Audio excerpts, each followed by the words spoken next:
नमस्कार दोस्तों, Anoop study zone में आपका स्वागत है। आज हम पढ़ने वाले हैं श्रम सुधार के लिए चली योजनाएं। जैसा कि हम लोगों ने इससे पहले की क्लास में जो योजनाएं पढ़ी हैं उसके क्रम में हम लोग धीरे धीरे आगे बढ़ रहे हैं और आज हम लोग सारी योजनाएं समाप्त कर लेंगे। और इसके बाद क्या होगा कि उत्तर प्रदेश में जितनी चली योजनाएं हैं उनको भी देखेंगे, क्योंकि हम लोग यूपी का एग्जाम जब देंगे तो वो बहुत ज़रूरी होगा हमारे लिए जानना। तो उत्तर प्रदेश में भी कुछ योजनाएं चली हैं पंचवर्षीय योजना के समय से लेके इसके आगे योजना के समय तक, तो उसको भी हम लोग देखेंगे।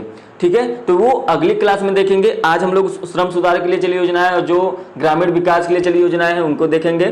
ठीक है, और एक बात याद रखिएगा कि अगर आपको ऐसा कोई डाउट है कि यहाँ से प्रश्न डाउट में चल रहा है तो आप कमेंट करके आप सीधे सीधे पूछ लीजिए। और जो भी चीज़ें बच जा रही हैं और वो नए आंकड़ों के साथ हम लोग जब प्रश्न करेंगे तो उसमें सब सारी चीज़ें मिल जाएंगी। आप बेझिझक होकर क्लास को ज्वाइन करें और देखते रहिए। ठीक है, एकदम निश्चिंत होकर देखिए, कोई भी टेंशन नहीं लेना है। ठीक है, तो चलिए हम लोग स्टार्ट करने वाले श्रम सुधार के लिए चली योजनाएं। देखते हैं कौन कौन सी योजनाएं चली हैं। पहला है पंडित दीनदयाल उपाध्याय श्रमेव जयते कार्यक्रम। ये जो कार्यक्रम है वो ये चला 16 अक्टूबर 2014 को। ठीक है, 16 अक्टूबर 2014 को चला। इसका मुख्य उद्देश्य था जो उद्योगों में कानून लगते थे उनमें पारदर्शिता नहीं थी, उनमें क्या पारदर्शी बनाकर उनकी मुश्किलों को कम करना। जो भी कानून था उसमें सुधार लाना और उनके जो उद्योगों में कानून लगते थे, जो भी उद्योग के लिए कानून तो बनाए ही जाते थे, उनके पारदर्शिता नहीं था, तो उसको दूर करने के लिए, उसमें सुधार लाने के लिए ये श्रमेव जयते कार्यक्रम चलाया गया। इसी के अंतर्गत क्या हुआ कि जो पुरानी राष्ट्रीय स्वास्थ्य बीमा योजना था और आम आदमी बीमा योजना था और इंदिरा गांधी वृद्धा पेंशन योजना, इन तीनों को मिलाकर नई राष्ट्रीय स्वास्थ्य बीमा योजना चलाया गया। ठीक है, तो यहीं देखिए लिखा हुआ है नई राष्ट्रीय स्वास्थ्य बीमा योजना।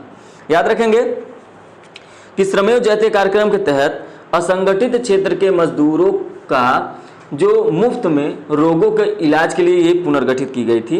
ठीक है, ये हमेशा याद रखेंगे। यहाँ से अगर प्रश्न बनने का चांस है तो ये बहुत ही अधिक बनता है चांस। ठीक है, चलिए अगला हम लोग देखेंगे। देखिए, इससे पहले हम लोग को जानना है कि जो बाल श्रम संशोधन अधिनियम 2016 में हुआ था उसके बारे में हम लोग कुछ पॉइंट नोट किए हैं हम, और उनको आप लोग देख लीजिए।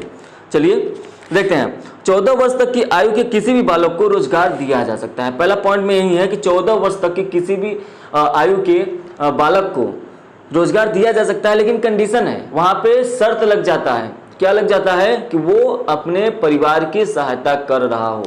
अगर ऐसा नहीं है कि वो अपने परिवार की सहायता नहीं कर रहा है तो उस कंडीशन में बालक को काम कराने वाले जो रहेंगे उनको क्या होगा, 2 वर्ष का कारावास का प्रावधान किया गया है। 2 वर्ष का कारावास दिया जाएगा।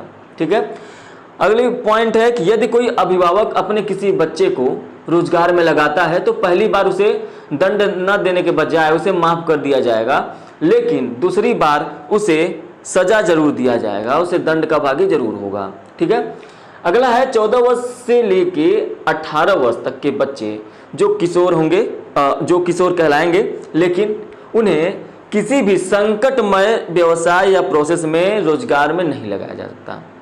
ये आपको याद रखना है कि अगर कोई 14 वर्ष से 18 वर्ष तक का बच्चा है तो वो किशोर कहलाएगा, और ऐसे कंडीशन में वो किसी संकट में, जैसे कि मान लीजिए कोल खदान उदान में जहाँ पर विपत्ति आ सकती है, तो ऐसे कंडीशन में वहाँ पे रोजगार नहीं लगाया जाएगा। ठीक है, ये सीधे नियम के विरुद्ध होगा।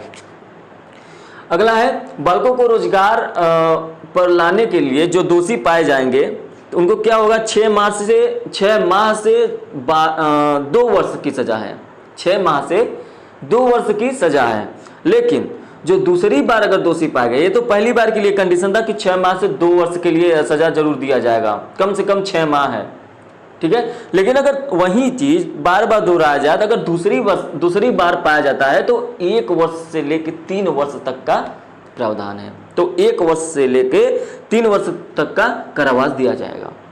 ठीक है, परिवार के खेतों पर और घर पर जो किए जाने वाले काम है, जो जंगल से लकड़ियाँ ये सब इकट्ठा करना, ये सब जो है वो 14 वर्ष तक के जो बच्चे हैं वो काम पर लगाए जा सकते हैं, तब वह भी विद्यालय से जब वो वापस आएंगे तब लगाए जाएंगे।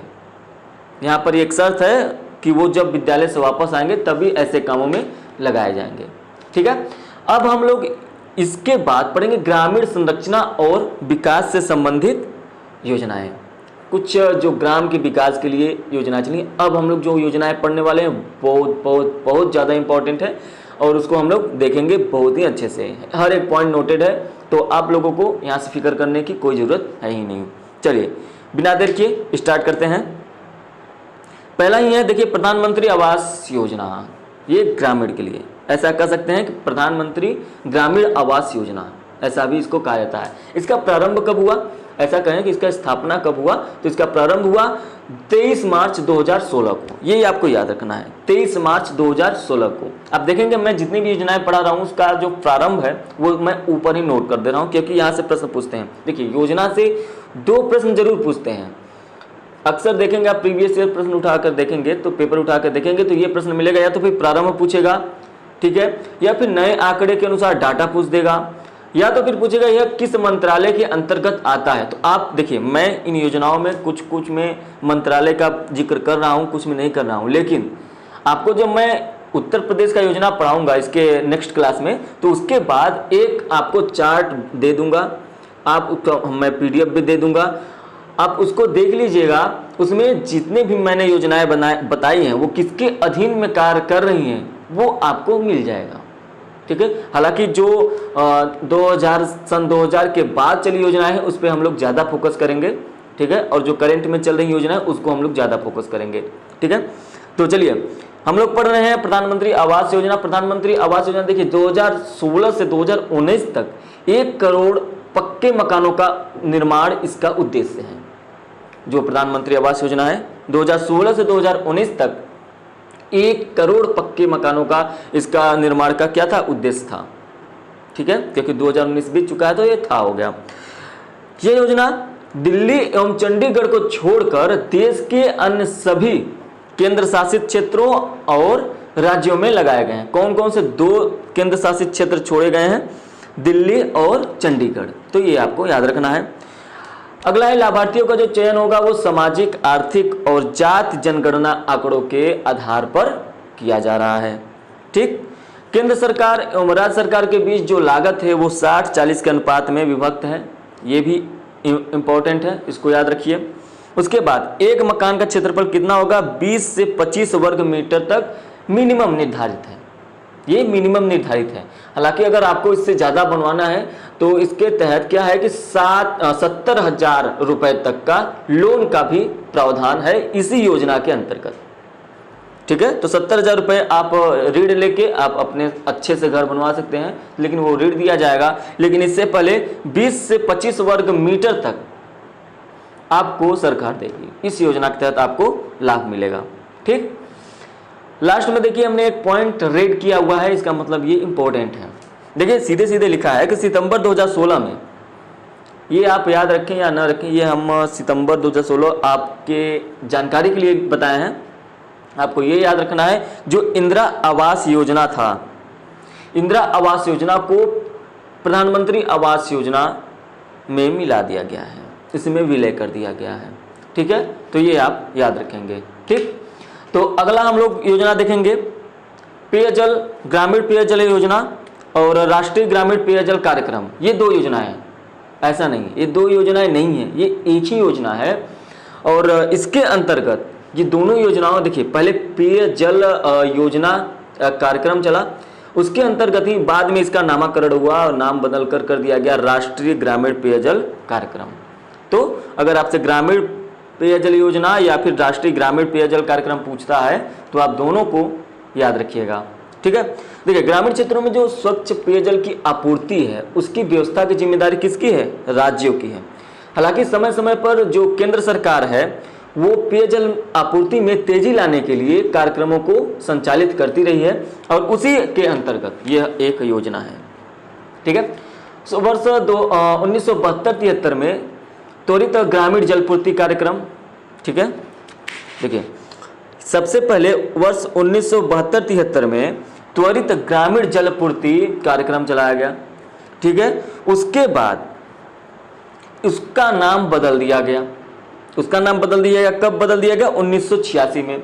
1986 में बदलकर राष्ट्रीय पेयजल मिशन कर दिया गया। क्या कर दिया गया? राष्ट्रीय पेयजल मिशन। फिर उसके बाद 1991 में राष्ट्रीय पेयजल मिशन का नाम बदलकर राजीव गांधी राष्ट्रीय पेयजल मिशन कर दिया गया। नाम बस चेंज हो रहे हैं। हालांकि जब नाम चेंज होते हैं तो उनमें कुछ ना कुछ चेंजेस लाए जाते हैं, जैसे कि योजनाओं में कुछ, जैसे मान लीजिए कोई रकम है तो उस रकम को बढ़ा दिया जाएगा, या फिर जहाँ पर कमी है उसको सुधारा जाता है। लेकिन हमको ये याद रखना है कि कब किसका नाम कैसे परिवर्तित हो रहा है। ठीक, तो राष्ट्रीय पेयजल मिशन का नाम बदलकर 1991 में क्या रख दिया गया? राजीव गांधी राष्ट्रीय पेयजल मिशन। ठीक है। इसके अलावा ग्रामीण पेयजल जो आपूर्ति है, कहाँ गया ये, जो आपूर्ति है, इसका एक विभाग बनाया गया। इस योजना के अंतर्गत ही एक विभाग बनाया गया जो कि आज तक कार्य कर रही है, पेयजल आपूर्ति विभाग। तो ये आपको याद रखना है, पेयजल आपूर्ति विभाग। 1 अप्रैल 2009 से ग्रामीण पेयजल आपूर्ति दिशा निर्देशों में संशोधन करके इसका नाम क्या कर दिया गया? राष्ट्रीय ग्रामीण पेयजल कार्यक्रम। ठीक है। भारत के 6 घटक हैं योजनाओं का, उनमें से ये एक योजना है। ठीक है, एक योजना है, तो इसको आपको याद रखना है। इसके बाद हम लोग चलेंगे स्वच्छ भारत मिशन पे। स्वच्छ भारत मिशन, इसका भाई नामकरण का एक इतिहास रहा है। ठीक है, तो सबसे पहले हम लोग देखेंगे तो स्वच्छ भारत मिशन ग्रामीण, देख शहरी भी है तो पहले हम लोग ग्रामीण पढ़ेंगे। और देखिए, हम लोग UPSSC लेखपाल का या फिर UPSSC किसी भी एग्जाम में जब बैठेंगे तो ग्रामीण से जितने भी, क्योंकि हम ग्राम समाज एवं ग्राम विकास की बात कर रहे हैं यहाँ पे, तो ग्राम से रिलेटेड जितनी भी चीज़ें हैं वो हमको छोड़नी ही नहीं है। ठीक है, तो स्वच्छ भारत मिशन ग्रामीण। ठीक है, देखिए सबसे पहले 1986 में केंद्रीय ग्रामीण स्वच्छता कार्यक्रम चला गया। ठीक है, क्या चला गया? केंद्रीय ग्रामीण स्वच्छता कार्यक्रम। फिर उसके बाद 1 अप्रैल 1999 को बदलकर इसका नाम कर दिया गया पूर्ण स्वच्छता अभियान। उसी का केंद्रीय ग्रामीण स्वच्छता कार्यक्रम का नाम बदलकर क्या कर दिया गया? पूर्ण स्वच्छता अभियान कर दिया गया। ये आपको याद रखना है, 1 अप्रैल 1999 को। फिर उसके बाद इसका नामकरण फिर हुआ, फिर बदलाव हुआ। निर्मल भारत अभियान। निर्मल भारत अभियान के अंतर्गत उसका उद्देश्य था कि भारत को 2022 तक निर्मल बना देना, स्वच्छ बना देना, शुद्ध बना देना, ऐसा लक्ष्य था। तो 2022 तक जितने भी ग्रामीण परिवार थे, ग्राम को खास तौर से इस पे क्या फोकस किया गया था? तो 100% स्वच्छता प्रदान करने का लक्ष्य है। तो याद रखेंगे निर्मल भारत अभियान के अंतर्गत। लेकिन 2 अक्टूबर 2014 को हमारे मोदी साहब आए और इसका नाम बदलकर क्या कर दिए? स्वच्छ भारत मिशन, जो कि योजना अभी तक चल रही है। ये आपको अब ये इम्पोर्टेंट बन जाता है और आपको याद रखना है। ठीक है, सभी ग्रामीण परिवारों को शौचालय की सुविधा प्रदान करके और स्वच्छता को बढ़ावा देने के लिए सभी ग्राम पंचायतों के सहयोग से 2 अक्टूबर 2019 तक खुले में शौच मुक्त भारत हासिल करना है। ठीक है, 2019 तक का लक्ष्य था। अब ये आंकड़ा प्राप्त हुआ या नहीं हुआ, देखिए जो भी योजना के आंकड़े हैं वो हमें जल्दी से मिलते नहीं हैं, क्योंकि सरकार क्या करती है? पब्लिक करती ही नहीं है जल्दी। तो ऐसे में मुश्किल हो जाती है हमें नए डाटा लाने में। लेकिन आप लोग निश्चिंत रहेंगे, इस सब चीज़ों के लिए निश्चिंत रहेंगे। अगर किसी भी चीज़ का नया डाटा है तो आपको जरूर मिलेगा। ठीक है, चलिए इसके बाद देखेंगे स्वच्छ भारत मिशन के अंतर्गत हमने बताया, पहले क्या बताया कि 2019 तक संपूर्ण रूप से क्या लाना? स्वच्छता के अंतर्गत शौचालय का निर्माण करवाना। उसके बाद स्वच्छ भारत मिशन के अंतर्गत शौचालय के लिए प्रोत्साहन को, पहले देखिए ये पहले निर्मल भारत अभियान था, क्या उसमें नहीं था?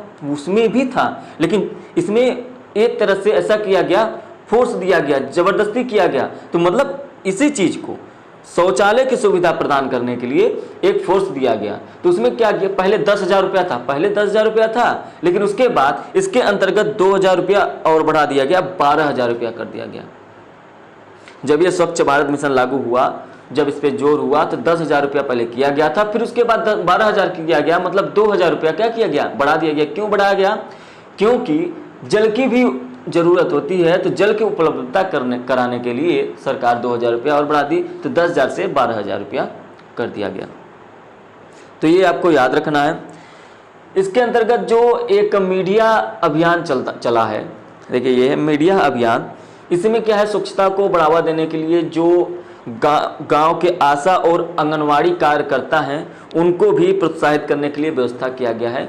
ठीक है, तो ये था स्वच्छ भारत मिशन के अंतर्गत जो भी प्रमुख बातें हो सकती थी। अब हम लोग देखेंगे प्रधानमंत्री ग्राम सड़क योजना। प्रधानमंत्री ग्राम सड़क योजना, इसका प्रारंभ कब हुआ? इसका प्रारंभ हुआ 25 दिसंबर 2000 को। सन 2000 में 25 दिसंबर को इसका प्रारंभ हुआ। इसका उद्देश्य था भारत निर्माण के अंतर्गत मैदानी इलाकों में 1000, देखिए इसको ध्यान से रखिए, ध्यान से सुनिए, ध्यान से देखिए, ध्यान से सुनिए, तभी समझ में आएगा।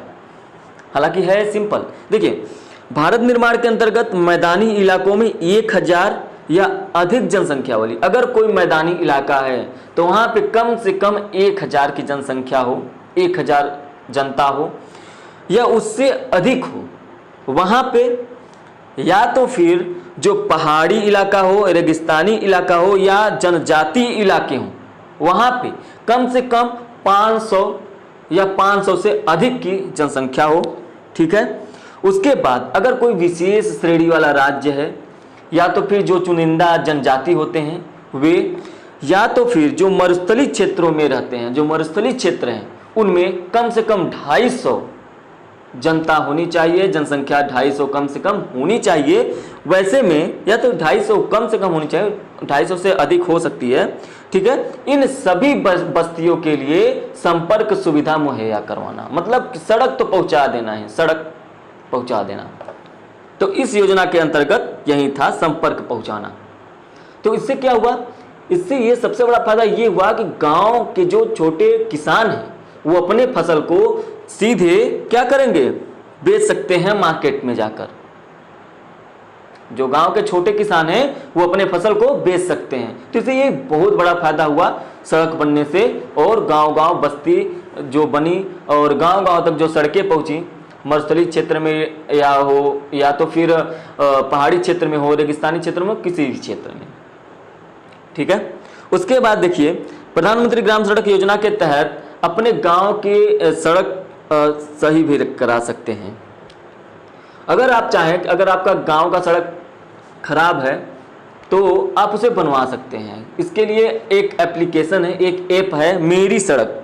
इसमें आप कंप्लेन कर सकते हैं, आप सरकार को सीधे सीधे आप मैसेज दे सकते हैं। ठीक है, अगर आपके गांव, लेकिन हाँ याद रखिएगा वही सड़क के मेरी सड़क के ऐप के अंतर्गत बनेंगी जो प्रधानमंत्री ग्राम सड़क योजना के अंतर्गत बनी हो और उसका हालत खराब हो, वो बिगड़ गया हो या कोई भी शिकायत हो, तो आप इस योजना के अंतर्गत मेरी सड़क एप्लीकेशन पे जाके शिकायत कर सकते हैं। ठीक है, प्रधानमंत्री ग्राम सड़क योजना के तहत रेल क्रॉसिंग, जो आजकल रेल क्रॉसिंग बनाए जा रहे हैं, या फिर तिराहा कोई है तो वहां पे जो क्रॉसिंग बनाया जाए, तिराहा क्रॉसिंग, इसके अंतर्गत ही बनाए जा रहे हैं, प्रधानमंत्री ग्राम सड़क योजना के अंतर्गत ही। ठीक है, ये तो हुआ ग्राम से संबंधित जो विकास वाली योजनाएं थी। अब हम लोग देखेंगे जो अन्य महत्वपूर्ण योजनाएं हैं, कुछ अन्य महत्वपूर्ण योजनाएं हैं उनको हम लोग देखेंगे। ठीक है, चलिए अन्य महत्वपूर्ण योजनाओं में हम लोग चलते हैं, स्टार्ट करते हैं। पहला योजना है मिड डे मील योजना। नाम तो आप लोग सब लोगों ने सुना होगा, मिड डे मील योजना। मिड डे मील योजना मतलब स्कूली बच्चों का मध्याह्न भोजन कार्यक्रम, मिड डे मील योजना। ठीक है, इसका प्रारंभ सबसे पहले 2408 तहसीलों में 15 अगस्त 1995 को प्रारंभ किया गया। ये याद रखना कि सबसे पहले कहाँ हुआ था, 2408 मतलब 2408 तहसीलों में प्रारंभ हुआ था 15 अगस्त को 1995 को। 1997 से 98 तक इसे पूरे देश में लागू कर दिया गया।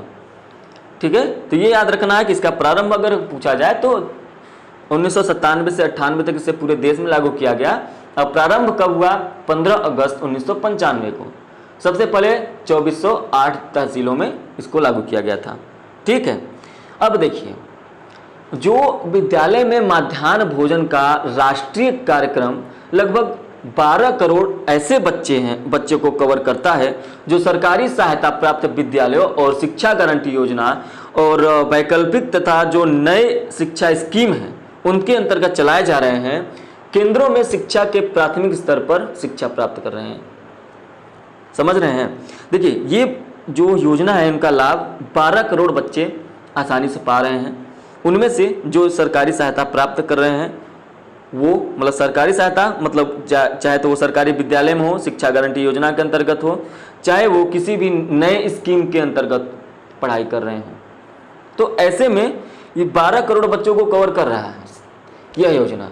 इस कार्यक्रम के अंतर्गत कक्षा 1 से लेके 8 तक पढ़ने वाले सभी बच्चों को पक्का हुआ भोजन दोपहर में प्रदान किया जाता है, दिया जाता है। ठीक है, अब देखिए इस योजना का, मिड डे मील योजना का, मध्याह्न भोजन कार्यक्रम का सबसे एक मेन पॉइंट आता है जो आपको याद रखना, ये चीज़ें कितनी कैलोरी दी जाती है। प्राथमिक स्तर के बच्चों को 450 कैलोरी दी जाती है।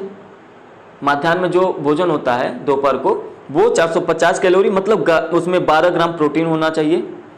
और जो उनके ऊपर के स्तर हैं, कक्षा, देखिए ये कक्षा 1 से 8 तक के बच्चों के लिए बात हो रही है। जो प्राथमिक स्तर के हैं उनको 450 कैलोरी, और जो उनके ऊपर के स्तर के हैं उनको 700 कैलोरी उनको 700 कैलोरी, 20 ग्राम प्रोटीन कम से कम होना चाहिए। तो ये आपको याद रखना है कि उनका पोषाहार कितना होना चाहिए। ठीक है, ये याद रखना है। ठीक है, चलिए अब आपको देखिए 3 बातें बताते हैं। इस योजना का उद्देश्य क्या था, मेन फोकस इन्हीं तीनों चीज़ों पे किया गया था। क्या हो, बच्चों का बेहतर विकास हो, ज़्यादा से ज़्यादा बच्चे स्कूल आ सकें, सूखा प्रभावित क्षेत्रों के बच्चों को जो है खाना मुहैया हो सके, जो सूखा प्रभावित क्षेत्र में है उनको बच्चों को खाना मुहैया हो भी सके। और देखिए इसमें सबसे बड़ा एक चीज़ है कि इस स्कीम के लागू होने से कई बच्चे ऐसे हैं जिन्हें पेट भर खाना मिल पाया है, और खाना मिलने से इन बच्चों को अच्छे से क्या हुआ, विकास हुआ है। ठीक है, आज भी हमारे देश में ऐसे देखेंगे तो आज भी हमारे देश में ग्रामीण इलाकों में लड़कियों की शिक्षा को लेकर काफ़ी पिछड़ापन है। तो ऐसे में क्या होता है, जब भोजन मिलता है तो जो पिछड़े वर्ग के लोग हैं जिन्हें भोजन की ज़रूरत है वो अपने बच्चों को, लड़कियों को स्कूल में भेजते हैं। तो ऐसे क्या होता है, पढ़ने की भी रेगुलरिटी बनती है और खाने की भी रेगुलरिटी बनती है, तो उनके मानसिक संतुलन भी ठीक रहता है। और देखिए अगर रोज़ भोजन मिल रहा है तो इसका मतलब है वो रोज़ स्कूल भेजेंगी, इसलिए स्कूलों में जाने की नियमितता जो भी है वो कंटिन्यू बनी रहती है। ठीक है, तो ये आपका याद रखना है। जो अटेंडेंस है वो बच्चों का 100% करने की अब कोशिश भी की जा रही है। ठीक है, चलिए इसके बाद हम लोग देखेंगे राष्ट्रीय स्वास्थ्य मिशन। ठीक है, क्या देखेंगे, राष्ट्रीय स्वास्थ्य मिशन। इसका प्रारंभ हुआ 12 अप्रैल 2005 को, जो ग्रामीण क्षेत्रों में जो निर्धन परिवारों को स्वास्थ्य सेवाएं देने के लिए, उन स्वास्थ्य सेवाएं उपलब्ध कराने के लिए ये चलाया गया राष्ट्रीय ग्रामीण स्वास्थ्य मिशन। पहले इसका नाम था राष्ट्रीय ग्रामीण स्वास्थ्य मिशन। 12 अप्रैल 2005 को इस मिशन का उद्देश्य क्या था? इस मिशन का उद्देश्य था राष्ट्रीय जनसंख्या नीति और राष्ट्रीय स्वास्थ्य नीति दोनों के लक्ष्यों को प्राप्त करना। दो चीजें थी, ये दो चीजें थी। राष्ट्रीय जनसंख्या नीति, दो नीतियां थी, एक राष्ट्रीय जनसंख्या नीति और एक राष्ट्रीय स्वास्थ्य नीति। इन दोनों के लक्ष्य जो भी रखे गए थे उनको प्राप्त करना इसका सबसे पहला मोटो था, मतलब पहला उद्देश्य था। इस योजना के तहत मान्यता प्राप्त जो सामाजिक स्वास्थ्यकर्ता होती हैं, जिसे हम लोग आशा कहते हैं, आशा का फुल फॉर्म क्या है? एक्रेडिटेटेड सोशल हेल्थ एक्टिविस्ट। इसकी नियुक्ति 1000, कम से कम 1000 की आबादी पर किया जाता है। ऐसा कह सकते हैं कि प्रति 1000 आबादी के अनुपात में, चाहे वो ग्राम के दृष्टि से हो चाहे उससे बड़े इलाकों में, लेकिन कम से कम 1000 प्रति के हिसाब से एक आशा रहती है। ठीक है, तो आशा का फुल फॉर्म भी आपको याद रखना है, ASHA। ठीक है, फुल फॉर्म आपको याद रखना है। अब हमने कुछ पॉइंट नोटेड किए हैं। वर्ष 2013 में, देखिए वर्ष 2013 में योजना का विस्तार करते हुए क्या किया गया? राष्ट्रीय स्वास्थ्य मिशन कर दिया गया। इससे पहले राष्ट्रीय ग्रामीण स्वास्थ्य मिशन था, तो अब इस योजना का नाम बदल के क्या किया गया? नेशनल हेल्थ मिशन, मतलब राष्ट्रीय स्वास्थ्य मिशन कर दिया गया। इसका लक्ष्य था सस्ता और गुणवत्तापूर्ण स्वास्थ्य देखभाल। ठीक है, जो भी सेवाएं हैं उनको व्यापक रूप से सुरक्षा प्रदान करना। अब इसमें 2 उप मिशन बनाए गए। देखिए पहले हम लोग राष्ट्रीय ग्रामीण स्वास्थ्य मिशन था, ठीक है, अब इसमें 2 उप मिशन बनाए गए, एक शहरी क्षेत्र से, एक ग्रामीण क्षेत्र से। मतलब देखिए अब हमारे पास क्या है, राष्ट्रीय स्वास्थ्य मिशन, इसके अंतर्गत एक मिशन बनाया गया, उप मिशन राष्ट्रीय ग्रामीण स्वास्थ्य मिशन, और एक बनाया गया, कहाँ गया ये, राष्ट्रीय शहरी स्वास्थ्य मिशन। तो अब इनमें 2 उप मिशनों को बांट दिया गया। हालांकि जब ये योजना प्रारंभ हुआ था तो इसका नाम था राष्ट्रीय ग्रामीण स्वास्थ्य मिशन, अब ये उप मिशन बन गया राष्ट्रीय स्वास्थ्य मिशन का, ठीक है। चलिए अब हम लोग इसके बाद एक महत्वपूर्ण योजना पढ़ेंगे, सर्व शिक्षा अभियान। सर्व शिक्षा अभियान, सर्व शिक्षा अभियान सन 2001 में घोषित हुआ और इसके प्रारंभ हुआ सन 2001-2 में, ठीक है, संचालित हो गया था। इस योजना का उद्देश्य क्या था, देश के 6 से 14 वर्ष तक के आयु के सभी बच्चों को वर्ष 2010 तक 8वीं कक्षा तक संतोषजनक, निःशुल्क और गुणवत्ता से संपन्न प्राथमिक शिक्षा उपलब्ध कराना था, ठीक है। इस अभियान पर जो किए गए व्यय है वो केंद्र और राज्य में 65-35 के अनुपात में वहन किया जाता है। ये वाहन नहीं होगा, वहन है, ठीक है, तो वहन किया जाता है।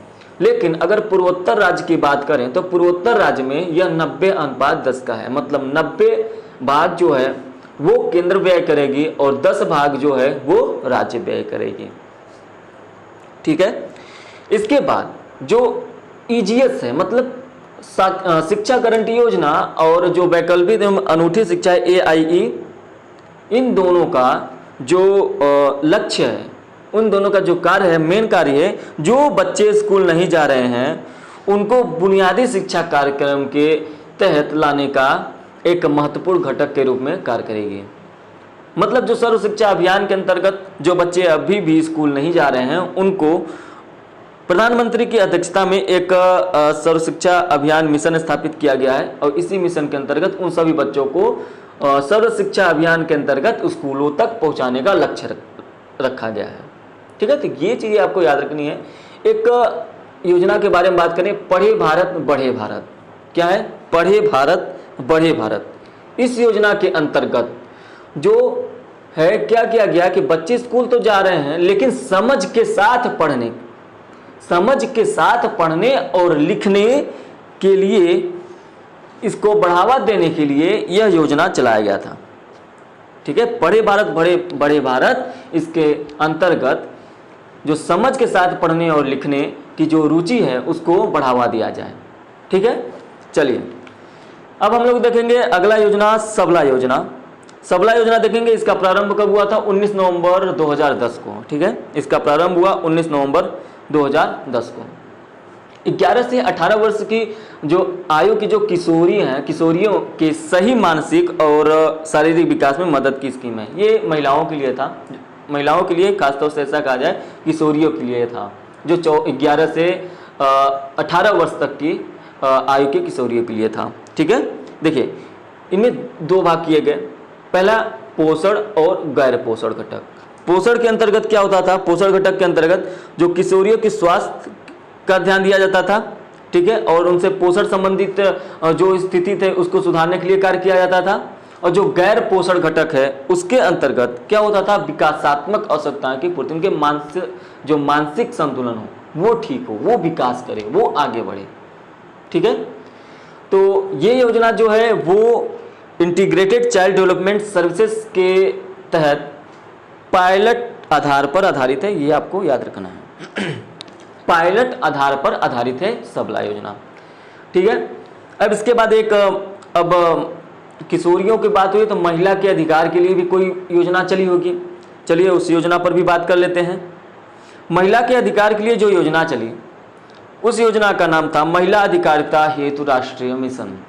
8 मार्च 2010 को इसका प्रारंभ हुआ है, ठीक है, 8 मार्च 2010 को इसका प्रारंभ हुआ है। इस योजना का जो उद्देश्य था वो था, देखिए यह योजना जो है वो एक अम्ब्रेला मिशन के तहत कार्य करती है। इसका उद्देश्य है जो अंतर क्षेत्रीय सभा हैं उनको मजबूत बनाना और मंत्रालयों व विभागों में महिलाओं के कल्याण और सामाजिक आर्थिक विकास के सभी कार्यक्रमों के संबंध में प्रक्रिया को सुविधाजनक बनाना है। ठीक है, यह योजना देश भर के 32 जिलों में कन्वर्जेंस मॉडल पर कार्य कर रही है। कौन से मॉडल पे? कन्वर्जेंस मॉडल पे। ये 32 जिलों में भी अभी कार्य कर रही है। ठीक है, इसका उद्देश्य है कि महिला संबंधित जो भी सेवाएं हैं, मांग है और आपूर्ति, उसकी कमी को दूर कर देना, उसकी कमी को दूर कर देना।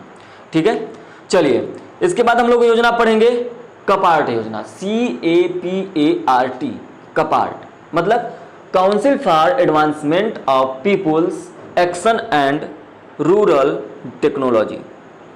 ठीक है, एक्शन एंड रूरल टेक्नोलॉजी, ये कपार्ट का फुल फॉर्म है। यह एग्जाम में आया हुआ है, आपके UPSSC मंडी परिषद के एग्जाम में आया हुआ है। तो इस योजना के, कपार्ट योजना का जो फुल फॉर्म है आपको याद ही रखना है।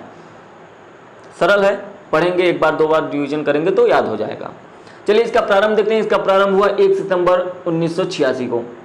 ठीक है, इसका जो मुख्यालय है कहाँ पर है? इसका मुख्यालय है नई दिल्ली में। इसका मुख्यालय नई दिल्ली में है। इस योजना का उद्देश्य क्या था? जो ग्रामीण समृद्धि के लिए परियोजनाओं के कार्यान्वयन में शैक्षिक कार्य को प्रोत्साहन देना और उनमें मदद करना।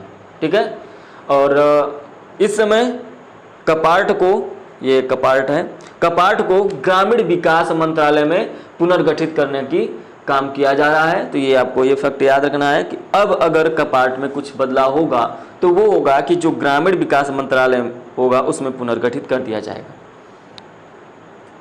ठीक है, तो आज से हम लोग जितने भी योजनाएं थी उसको हम लोगों ने कवर कर लिया। ग्रामीण विकास से संबंधित, श्रम से संबंधित, कौशल विकास से संबंधित, या तो फिर रोजगार से संबंधित, गरीबी से संबंधित सभी योजनाओं को कवर कर लिया है। ऐसा मटेरियल आपको कहीं मिलेगा ही नहीं।